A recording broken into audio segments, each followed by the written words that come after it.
into the... Whoa! Hello? Are you shocked? I'm only shocked because we're here again to deliver another fantastic... Again.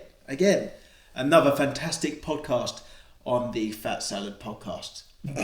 We are delivering part 2 of work-life band balance. Ooh. It's not scary, kids, don't worry. Yeah, no, this is not the Halloween special. It's not the Halloween special. No. Although you've got a couple of costume changes. I might do at some point. What are we going to be getting into, Aydan? I think we touched on a part of it last week, but I think we need to more thoroughly address what we do in our full-time jobs and then how we actually make this work a little bit more with the band side, because if you're working 40 plus hours in something and then you're still trying to find time for what are you singing along to? Working 9 to 5, what a way to make a living. Sorry, Carol. I don't think either of us do 9 till 5. No, but it's full time. Yeah, okay. Right, I gather your point. Going into that a little bit and how then we make that work with the bands, as well as, like, obviously aside from the band and the work, having a social life as well. So yeah, I think we'll crack in it by asking Elle, what do you do for a full-time job?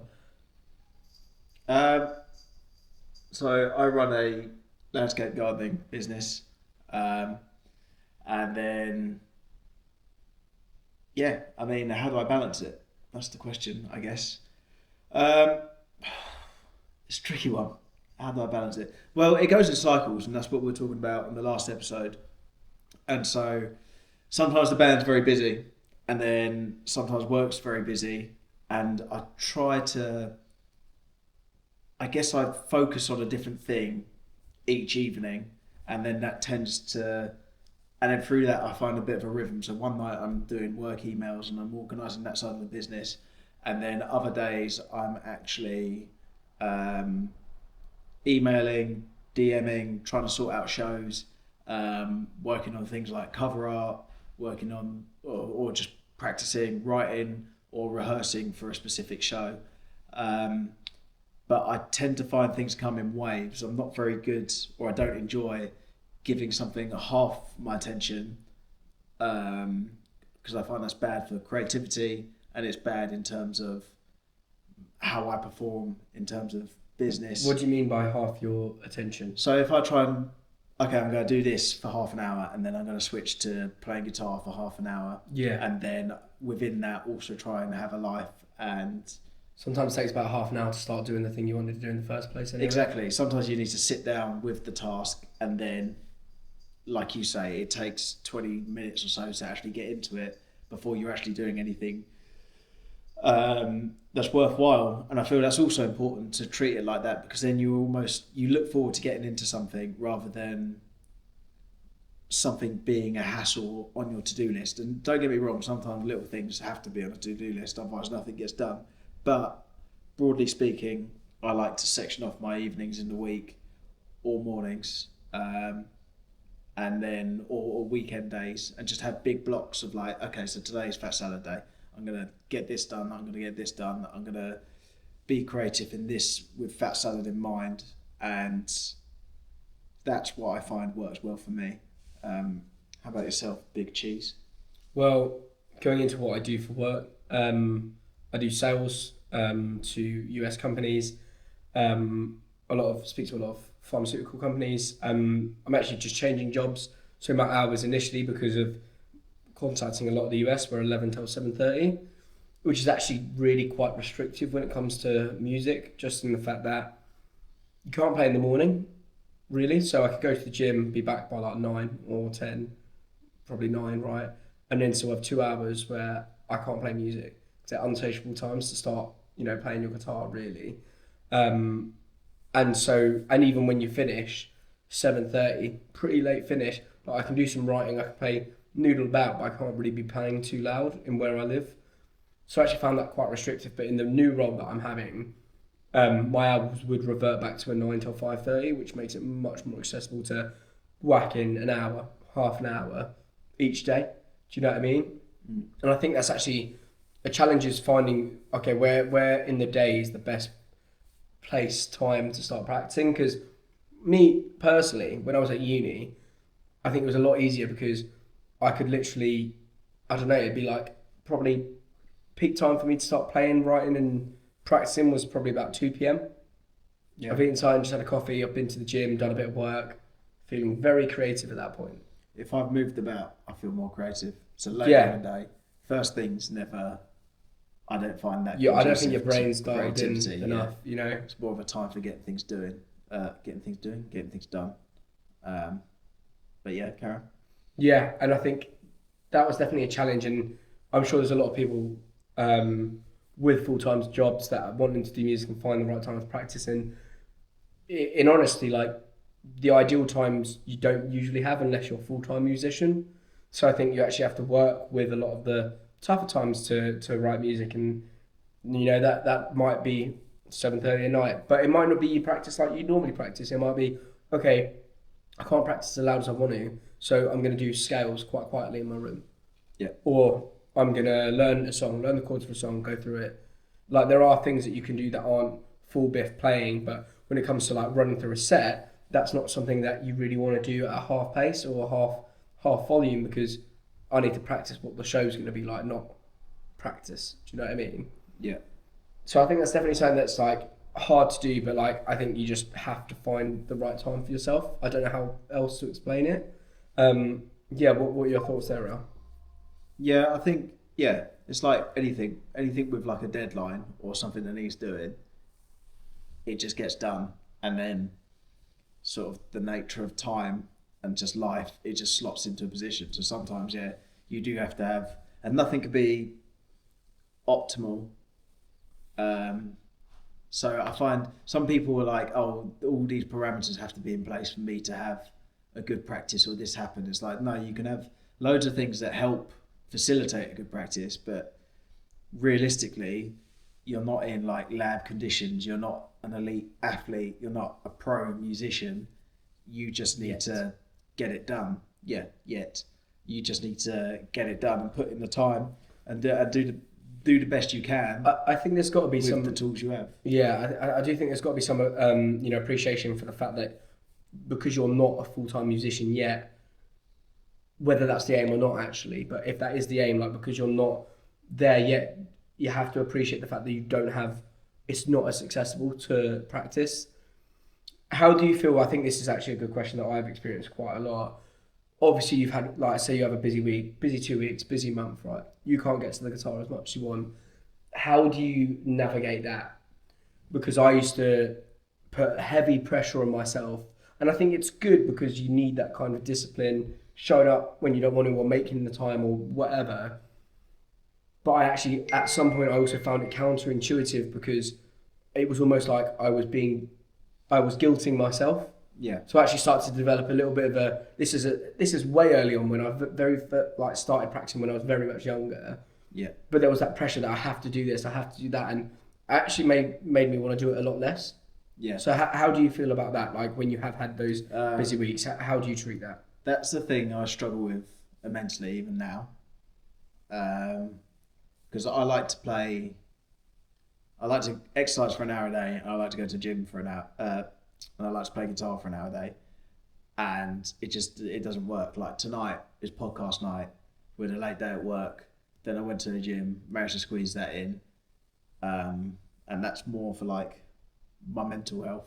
And then it's like we finish this podcast, then I got to cook dinner, and then I've actually got to do a little bit of work, and then by time I go to bed, it's like, oh yeah, there's no room for guitar today, and that's the way it is. But we're also serving the band in a different way, and so for me, like wrapping my head around the fact that it's serving the band and our musical careers in a different way. It doesn't have to be directly through the guitar. So, and that's something I've learned to get on board with over the last few years. And then I also do but that being said, I don't have sympathy for people who say they don't have time. Yeah. Because I agree. This is my hot take, and this might even be the clip. But I think there's a lot of fucking lazy people out there who don't put the effort to meet the situation halfway. So things can not be ideal, but you still have to make the effort to have the intent to go and do stuff and get stuff done. Otherwise, there has to be the one. Everything just falls apart. There can't just be an excuse for especially when you're trying to move from working, call it a 9 to 5, like a full-time job, to becoming a full-time musician. It's like you have to meet that halfway. It doesn't just land in your lap.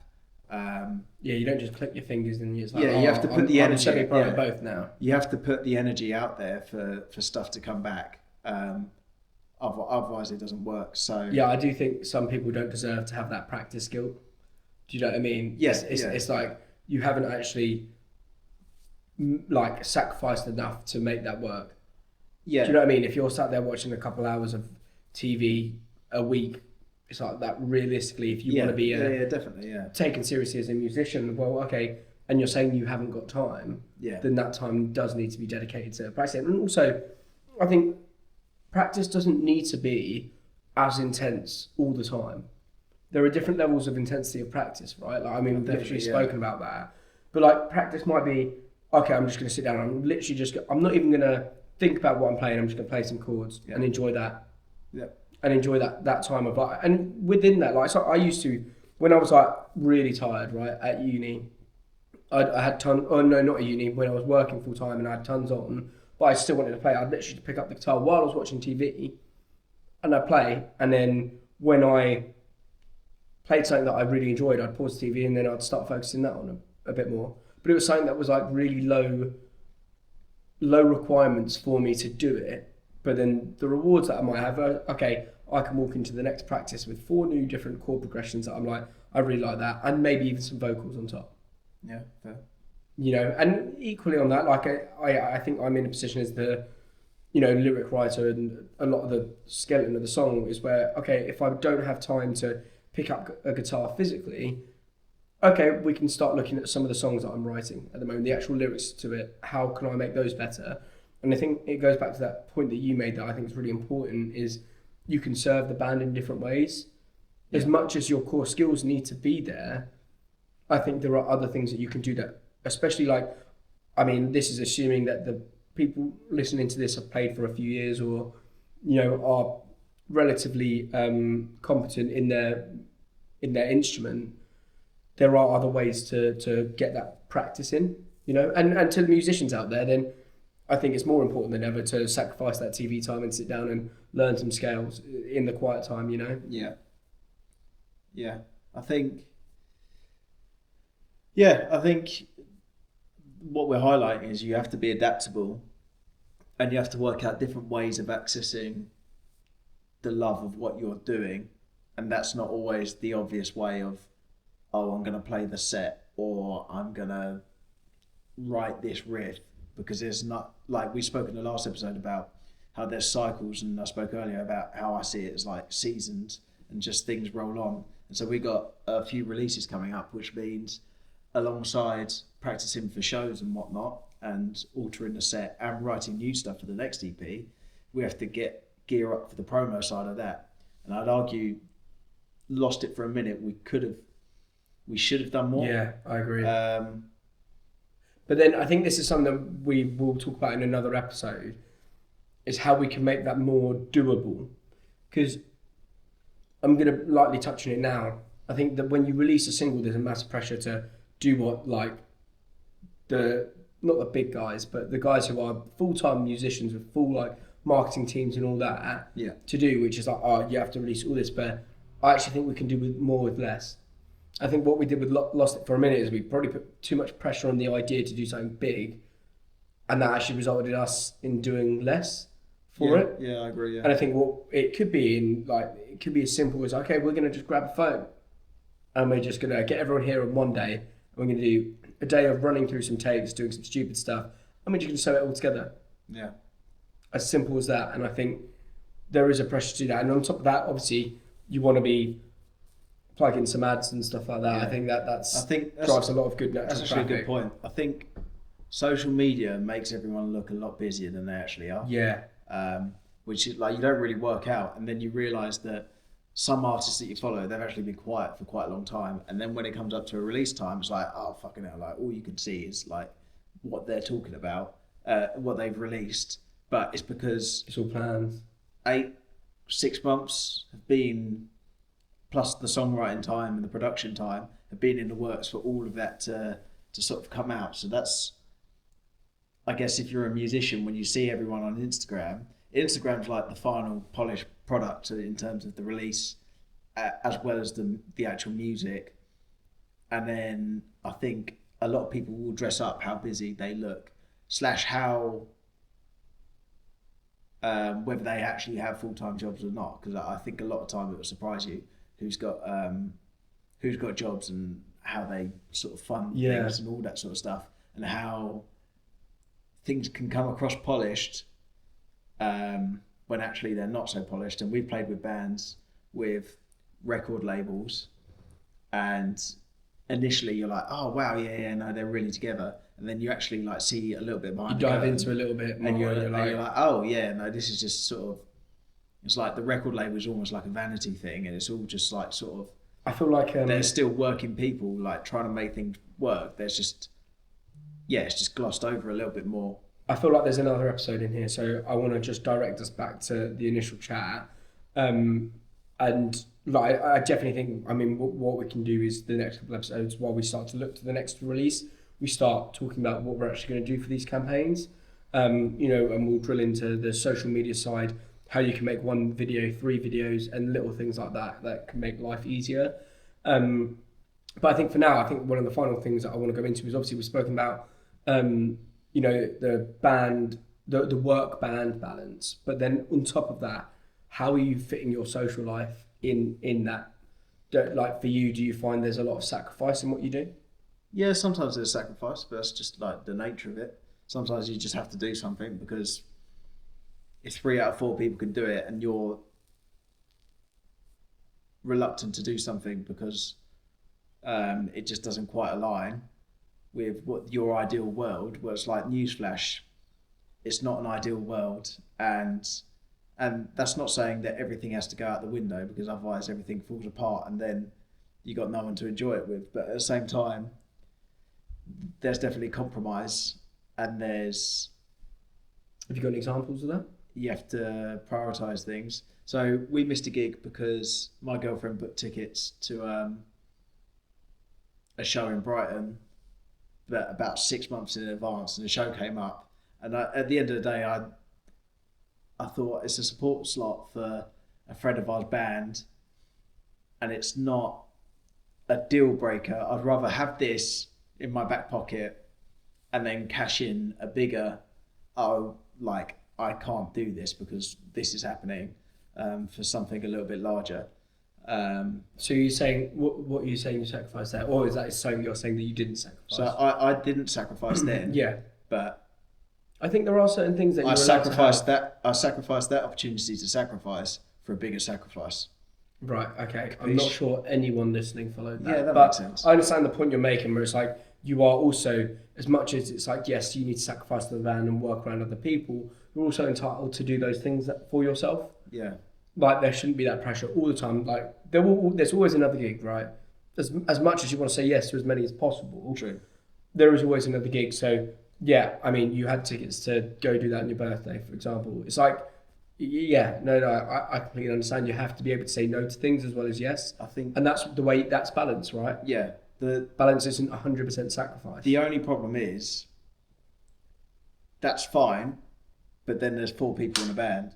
So within 4 people, you have to, because if that happens, if people make that choice 4 times in a row, that's potentially like 4 gigs on the bounce. Yeah, or like 2 and a bit months where nothing's happened. Well, I'd also argue within that, it's like, you have to be accountable to how much you've sacrificed. Yeah. So like, okay, if you can look back and go, right, I've literally made every other opportunity work for the last like 6 to 12 months, you can probably go, yeah, I need to say no to that.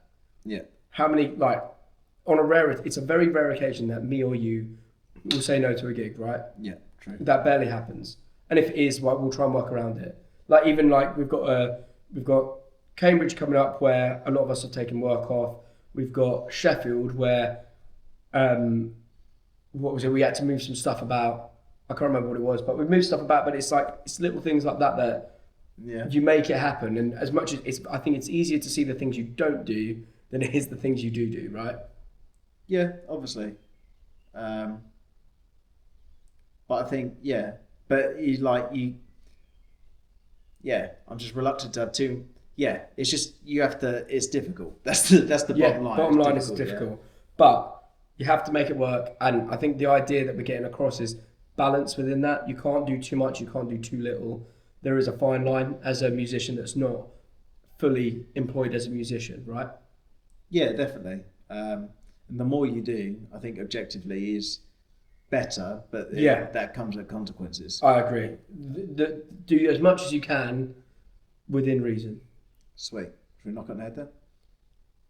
I think that's it, ladies and gentlemen. We'll see you next week. See you next week, where we're talking about. You just told me there's about 3 episodes you didn't want to dive into. Yeah, I will talk about the social media side of things. Okay, cool. We're talking about social media next week. And listen to our latest single. Lost It for a Minute. Lost It for a Minute on Spotify, Apple Music, all the above. They've all taken our streams. And we are playing the 6-6 bar in Cambridge on the 29th of May. And Hagler's Corner, is that right? Hagler's Corner. In Sheffield, 6th of June. So be there, be square. We'll see you next week. Sweet. See you later. Come on!